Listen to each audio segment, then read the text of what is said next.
अस्सलाम वालेकुम, मैं हूँ आबिद अंदलीब। आज लद्दाख से बड़ा अपसेट इसको कह सकते हैं हुआ है। आज हिंदुस्तान को एक दफ़ा फिर मुंह की खानी पड़ी है, ख़ास तौर पे जो मोदी की फॉरेन पॉलिसी है उसको लेकर। जिस तरह से इस वक्त हिंदुस्तान के अंदर एक गज़ब और एक तरह का यूँ समझ लें कहर बन के नाज़िल हुआ है। चाइना ने फ़ैसला किया है ईरान के साथ मिलकर एक प्रोजेक्ट को शुरू करने का।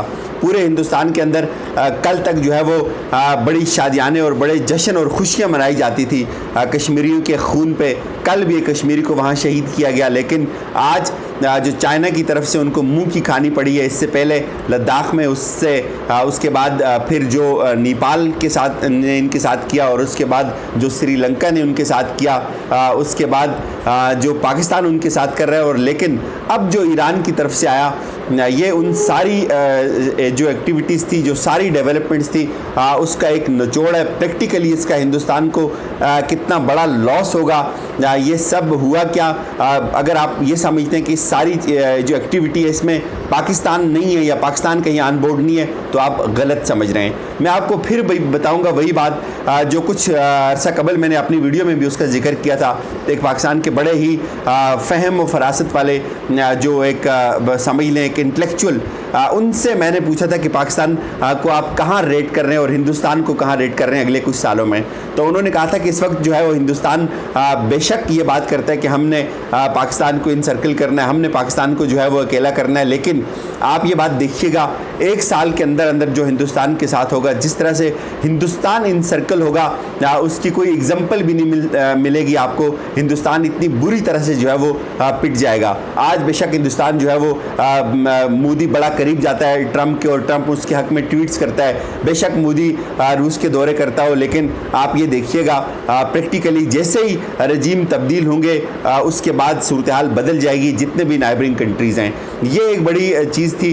कल तक जो लोग ये कहते थे कि चाइना वापस चला गया और हमारी फतह हो गई है गुलवान वैली पे, आज एक दफ़ा फिर वो लोग खामोश हैं और आज वो रोते हुए नज़र आ रहे हैं कि हमारे साथ ये क्या हुआ, इतना बड़ा अपसेट हमारे साथ कैसे हुआ। मैंने एक तस्वीर ऐसी भी देखी जिसमें मोदी की जो तस्वीर है, वो लोग जो मोदी को अपना बहुत बड़ा कोई वली मानते हैं, वो जो हिंदुस्तान के कुछ हिंदू हैं, एक्सट्रीमिस्ट जो लोग आरएसएस टाइप लोग हैं, आज उन लोगों ने भी मोदी की जो तस्वीर है उसके ऊपर गद्दा बनाया हुआ है कि ये तुमने हिंदुस्तान को कहाँ पहुँचा दिया अपनी, ये तुम्हारी औकात है, ये तुम्हारी फॉरेन पॉलिसी है। सकूते जो लद्दाख था उससे बड़ा इवेंट ये है, ये कैसे है मैं आपको बताता हूँ। इसमें सिर्फ चाइना हिंदुस्तान के हाथ से नहीं निकला, इसमें हिंदुस्तान के हाथ से प्रैक्टिकली अफगानिस्तान भी निकल गया, जिसको उन्होंने जो एक तरह से सर करने का एक मंसूबा बना के रखा था। पाकिस्तान में बहुत सारे लोग ये समझते हैं कि ईरान की जो सरजमीन है वो पाकिस्तान के ख़िलाफ़ इस्तेमाल हुई, और उसकी एक हमारे पास एक एग्जाम्पल है कुलभूषण यादव का जो है, उसके लिए वो दलील दी जाती है। लेकिन मैं आपको बताऊँ, जब चाबहार का प्रोजेक्ट जो है वो डेवलप हो रहा था और मोदी ईरान के दौरे कर रहा था, जिसमें ईरान के जो सदर शामिल थे, जिसमें उस वक्त के अफगानिस्तान के प्रेसिडेंट जो शामिल थे, उन्होंने उस वक्त जो मुआहदा किया था, और उस वक्त भी पाकिस्तान के अंदर एक तशवीश पाई जाती थी कि हिंदुस्तान जो है वो सीपेक को कंटेन करने के लिए ये प्रोजेक्ट जो है लॉन्च कर रहा है, ये अमेरिका इसके पीछे है। लेकिन उस वक्त जो है वो जो स्टेटमेंट आई थी ईरान की तरफ से वो ये थी कि जो चाबहार होगी वो गवादर की या सीपेक की जो है वो एक एक्सटेंशन होगी। ये एक बड़ी जो है वो हौसला कुन जो एक स्टेटमेंट थी, और जाहिर है इस तरह की जितनी भी इवेंट्स होते हैं उसमें पाकिस्तान डेफिनेटली ऑन बोर्ड होता है। मैं आपको एक चीज़ और बताऊं, मैं ईरान की तर्जुमानी नहीं कर रहा, लेकिन इस पूरे कश्मीर के एपिसोड में एक दफ़ा भी सऊदी अरब की तरफ से हमें या किसी भी मिडिल ईस्ट के कंट्री की तरफ से हमें जो है वो प्रैक्टिकली कतर के कुछ लोगों की इंडिविजुअल की बात में नहीं करता, प्रैक्टिकली किसी भी रियासत की तरफ से मोदी को लान तान नहीं की गई। मोदी को बल्कि एक मुल्क ने तो तमगा भी दिया, और सिर्फ ये ईरान था, ईरान के जो लोग थे उन्होंने मोदी को कंडेम किया, ईरान के उलमा ने मोदी के, और ख़ास तौर पर जो कश्मीर के अंदर जो बड़ी तबाही थी, जो जेनोसाइड था, उसके ख़िलाफ़ सिर्फ ईरान ने बात की थी। ईरान एक मैच्योर मुल्क था, उसको इस बात बात का इदराक था कि मोदी जो है वो हिंदुस्तान को एक हारे हुए लश्कर की तरफ लेके जा रहा है और उसको तबाही की तरफ लेके जा रहा है। उन्होंने ये बर वक्त फैसला किया। इसमें डेफिनेटली चाइना ऑन बोर्ड था, पाकिस्तान ऑन बोर्ड तो यकीनन हो गई। और अब जो एक इनका बड़ा मंसूबा था उसको बिल्कुल जो है वो तबाह बर्बाद कर दिया है। 25 साल का नया मुआहिदा जिसको जो रिपोर्ट हो रहा था, जिसकी कुछ सफ़ात ये कहा जा रहा है कि लीक हुई हैं, वो मुआहिदा जो है वो जिसमें अब चाइना इन्वेस्टमेंट करेगा। और चाइना के बारे में जो ये लोग कहते थे कि हमारा मुआहिदा हो गया और हमारी फ़ौज बड़ी बहादुर और हम बड़े बहादुर लोग हैं, हमने चाइना को वापस जाने पे मजबूर कर दिया। आज वो चाइना एक दफ़ा फिर हिंदुस्तान के बहुत अंदर तक घुसा है और उसने उनको घुसकर मार की है। और उनका प्रैक्टिकली इससे जो हिंदुस्तान को नुकसान होने वाला है उस पर आगे चल के बात करेंगे। मैं आपको बताऊं, कश्मीरियों का खून शायद बहुत सस्ता है, इसलिए कि इनके पीछे कोई इनके हक़ में कोई बात करने वाला नहीं है, इनकी आवाज़ शायद इतनी तवाना नहीं है। लेकिन जो दुनिया वो अपना मुकाबला देती है, जैसे उर्दवान ने एक जवाबी वार दिया, उसने बिल्कुल खुल के कहा कि कहाँ हैं उस वक्त ये लोग कहाँ थे जब मस्जिदों को मंदिरों में कन्वर्ट किया जा रहा था, उस वक्त तो कोई भी नहीं बोला। लेकिन आज ये मेरे खिलाफ बोल रहे हैं, लेकिन मैं इससे पीछे नहीं हटूंगा। मोदी के खिलाफ नाजरीन जो दायरा लगाया चाइना ने, ये अगर एक महीने की बात करें आप, इस पिछले एक महीने में, पिछले 30 दिनों में इसकी और कोई एग्जांपल नहीं है पूरी हिस्ट्री में। 400 बिलियन जो है वो ये 25 साल का मुआहिदा है जिसमें इन्वेस्टमेंट की जाएगी कि जो है वो इसमें चाइना इन्वेस्टमेंट करेगा एक बड़ी खतीर रकम को। और जो चाइना ईरान की तरफ से जो है वो एक चीज़ सामने आ रही है कि हिंदुस्तान को इसलिए ड्रॉप किया जा रहा है कि हिंदुस्तान जो है वो चाबहार के जो प्रोजेक्ट्स थे, जिसमें एक रेलवे ट्रैक था, उसमें कुछ जो रकम थी उसकी पेमेंट नहीं की और उसको इल्तवा का शिकार किया। मैं आपको बताऊं, यही बात अगर होती तो पाकिस्तान की जो गैस पाइपलाइन थी ईरान के साथ, वो भी कितने अरसे से कटाई में पड़ी रही थी। पाकिस्तान ने उसमें अपनी तरफ से काम नहीं शुरू किया था, लेकिन प्रैक्टिकली ईरान ने भी लात मारी है। उनको इदराक हुआ इस बात का कि ये ख़तरनाक तरीन लोग हैं, ये डूबे हुए लोग हैं, ये हमें भी डुबाएंगे। इसलिए उन्होंने बर वक्त ये फैसला किया। इसके पीछे पूरी की पूरी जो है वो काउंसलिंग थी, उस पर चाइना और इवन पाकिस्तान ऑन बोर्ड था। ईरान ने अपना ये मौक़िफ़ ज़रूर दिया, लेकिन ये मेरे ख्याल में इतनी तवाना बात नहीं है। लेकिन इसके पीछे जो चाइना की एफर्ट है वो एक ज़बरदस्त उसमें हमें नज़र आती है।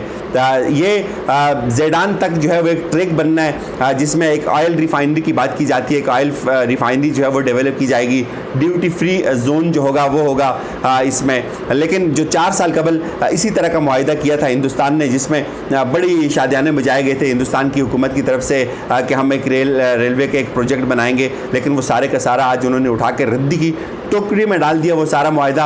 और आज ये जो नया एक ट्रैक है जो तकरीबन जिसके बारे में हिंदू ने ये रिपोर्ट किया कि ये 628 किलोमीटर का एक ट्रैक है जिसमें अफगानिस्तान भी ऑन बोर्ड है। ज़ाहिर है अफगानिस्तान का आप सब लोगों को पता है कि जो अफगानिस्तान की जो तजारत है या अफगानिस्तान की जो ज़रूरियात की चीज़ें हैं वो इस ट्रांजिट ट्रेड से होकर गुजरती है। अफगानिस्तान के पास और कोई रास्ता नहीं है। और बिल्कुल अब यही हाल हिंदुस्तान का भी हो गया। जिस तरह अफगानिस्तान लैंड लॉक था, इसी तरह आज आपको नज़र आएगा कुछ दिन बाद जब ये सारी चीज़ें इनकी इम्प्लीमेंटेशन शुरू होगी, तो आपको ये सारी चीज़ें उस तरह से भारत जो है वो बिल्कुल इनसर्कल होता हुआ नज़र आएगा। इस नए प्रोजेक्ट में 400 मिलियन जो है वो खुद ईरान इन्वेस्टमेंट करेगा और जिसके बारे में ये भी कहा जाता है कि ये 2022 तक जो है वो मुकम्मल होता हुआ नज़र आ रहा है। 2022 तक इसमें जो है वो ये मुकम्मल हो जाएगा। आप देखें आज खुद हिंदुस्तान के वो लोग जो कल तक बड़े शोर से और बड़ी चीखें और गला फाड़ फाड़ के ये फेफड़ों का जोर लगा के ये बात कहते थे कि मोदी की फॉरेन पॉलिसी बड़ी कामयाब हुई है। मोदी ने लद्दाख का दौरा किया और निम्बू का मोदी ने दौरा किया तो चाइना पीछे हटने पे मजबूर हो गया। और चाइना के फ़ौजियों ने देखा कि इंडिया का सदर उनके फ़ौजियों के पास अगले मोर्चों पे आ सकते हैं तो हमारा सदर क्यों नहीं आ सकता, तो वो लोग बड़े डिसहार्ट हो गए। अब कल तक ये बातें हो रही थी, आज क्या बातें हो रही है कि मोदी ने हमें तबाह बर्बाद कर दिया। हमसे लद्दाख भी चला गया, हमसे नेपाल भी चला गया, हमसे श्रीलंका भी चला गया, हमसे ईरान भी चला गया, अफगानिस्तान भी चला गया, पाकिस्तान तो गया ही गया था। और इस लेवल पे मोदी जो है वो हिंदुस्तान को लेके आ गया है। कवर्ड केसेस की तादाद हिंदुस्तान के अंदर 10 लाख होने को है, इंतहाई नाकिस पॉलिसी है। और सिर्फ जोर किस चीज़ पे रखा हुआ है नाजरीन, जोर इस चीज़ पे रखा हुआ है कि किस तरह नहते मुसलमानों की इमलाक को निशाना बनाना है, उनको नुकसान पहुँचाना है। एक घर की मैं तस्वीर देख रहा था ऑपरेशन से पहले और ऑपरेशन के बाद, यकीन माने हमारा दिल जलता है। हमें पता है कश्मीरी कितनी मेहनत से, कितनी मुशक्क़त से, सारी उम्र की कमाई लगा के एक घर बनाते हैं और बाद में हिंदुस्तान की जो नापाक फौज आती है और एक सेकंड में एक गोला फायर कर देती है और वो सारा घर जो है वो जलकर राख हो जाता है। सारी ज़िंदगी की जमा पूंजी जलकर राख हो जाती है, तहस नहस हो जाती है। कल एक इंतहाई खूबसूरत जवान उसको शहीद किया, ये रूटीन बन गई हुई है। लेकिन वही बात है, इंशाल्लाह जब सब्र अपने तमाम पैरामीटर्स तक पहुँचेगा तो शायद अल्लाह कश्मीरियों के हक़ में ज़रूर आज़ादी का जो सूरज है वो इनको ज़रूर देखना नसीब होगा। अपना ख्याल रखिएगा, फ़ीडबैक से आगाह कीजिएगा। खुदा हाफिज़।